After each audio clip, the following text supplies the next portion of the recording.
कि 1020 patients cure हो चुके हैं, जिससे हमारी टोटल क्योर लोगों की संख्या बढ़कर अब 12,726 हो गई है, जिसके कारण हमारा टोटल रिकवरी रेट बढ़कर अभी 27.41 हो चुका है। Total 32,138 cases active medical supervision में हैं। पिछले 24 घंटे में 3,900 एडिशनल केसेस कंफर्म नोट किए गए हैं, जिसके कारण हमारी कुल कंफर्म केसेस की संख्या अब बढ़कर 46,433 हो चुकी है। पिछले 24 घंटे में भारत में कोविड-19 के कारण हुई डेथ्स में 195 केसेस का इंक्रीज नोट किया गया है, जिसके कारण कुल डेथ्स की संख्या अब बढ़कर 1,568 हो चुकी है। पिछले 24 घंटे में हमने कंफर्म केसेस और डेथ्स की संख्या में अब तक का हाईएस्ट इंक्रीज नोट किया है। हम एक इन्फेक्शियस डिजीज से डील कर रहे हैं, इसलिए timely reporting of cases and there management is very crucial. कुछ राज्यों में यह गैप नोट किया गया था, जिसे आफ्टर ड्यू परसुएशन अब एड्रेस किया जा रहा है। स्टेट्स के लेवल पर यह जरूरी है कि based on cases reported, contact tracing, active case search और क्लिनिकल मैनेजमेंट ऑफ केसेस को इफेक्टिवली इंप्लीमेंट किया जाए। जहां हम सब लोग कोविड से लड़ने के लिए सभी तरह के एफर्ट्स कर रहे हैं, यह भी जरूरत है कि नॉन कोविड हेल्थ सर्विसेज भी नागरिकों को मिलती रहें। हमने delivery of non essential health services के बारे में ऑलरेडी 14 अप्रैल को गाइडलाइंस जारी की थी।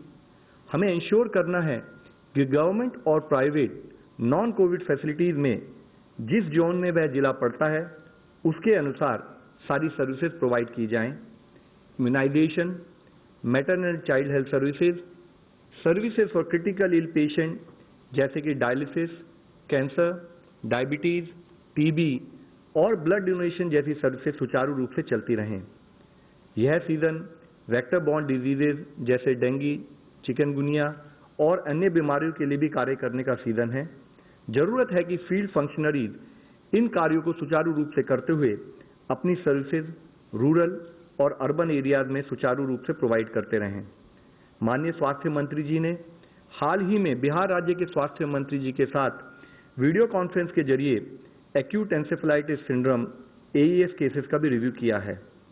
उन्होंने राज्य को आश्वासन दिया है कि स्वास्थ्य मंत्रालय उनके हेल्थ सिस्टम को स्ट्रेंथन करने के लिए नेशनल हेल्थ मिशन के द्वारा सभी तरह का सपोर्ट प्रोवाइड करेगा।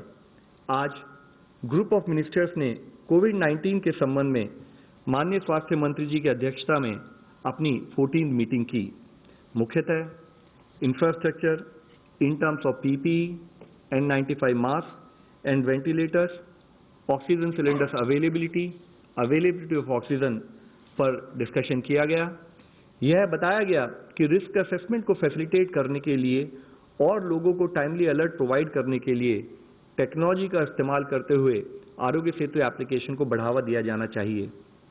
नॉन कोविड हॉस्पिटल्स और कोविड ब्लॉक वाले अस्पतालों में जो नॉन कोविड ट्रीटमेंट एरिया हैं, वहाँ हेल्थ वर्कर्स को और अन्य लोगों को PPEs किस तरीके से इस्तेमाल करने चाहिए, उसके लिए एक एडिशनल गाइडलाइन को जारी किया गया है।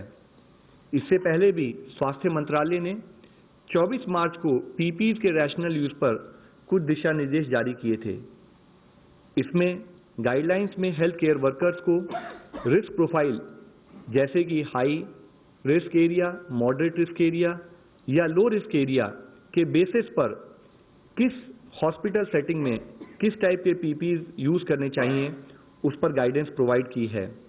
हाई रिस्क एरियाज में फुल कॉम्प्लीमेंट ऑफ PPEs यानी कि N95 मास्क, कवरऑल्स, गॉगल्स, ग्लव्स और शू कवर का इस्तेमाल किया जाना चाहिए।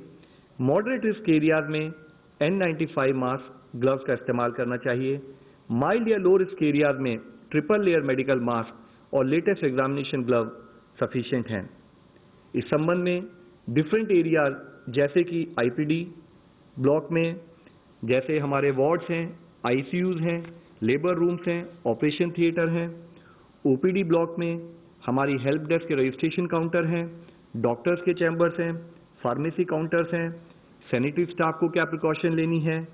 इसी तरीके से इमरजेंसी डिपार्टमेंट या अदर एंसिलरी सर्विसेज जैसे कि हमारी लैब, ब्लड बैंक्स और लॉन्ड्री सर्विसेज जो भी हैं, वहाँ पर किस टाइप का रिस्क प्रोफाइल है और उसके तहत किस टाइप के पीपीईज को यूज़ करना चाहिए, यह डिटेल दिशा निर्देश जारी किए गए हैं।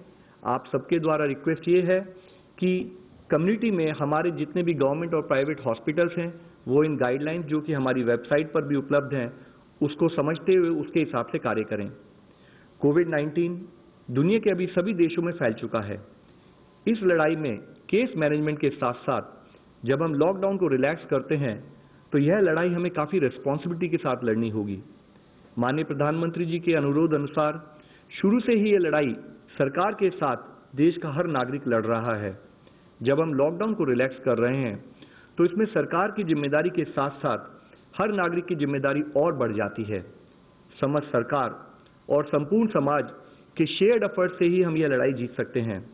हमें अपनी जीवन शैली और काम करने के तरीके में कोविड-19 से संबंधित अप्रोप्रिएट बदलाव लाना होगा। आज जरूरत है कम्युनिटी की ओनरशिप की।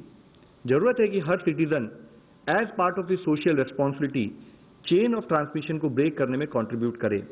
जैसे कि माननीय प्रधानमंत्री जी ने कहा था, भारत की यह लड़ाई पीपल ड्रिवन हो और हम सब मिलकर समस्त विश्व के सामने इसके लिए एक सक्सेसफुल एग्जाम्पल सेट करें।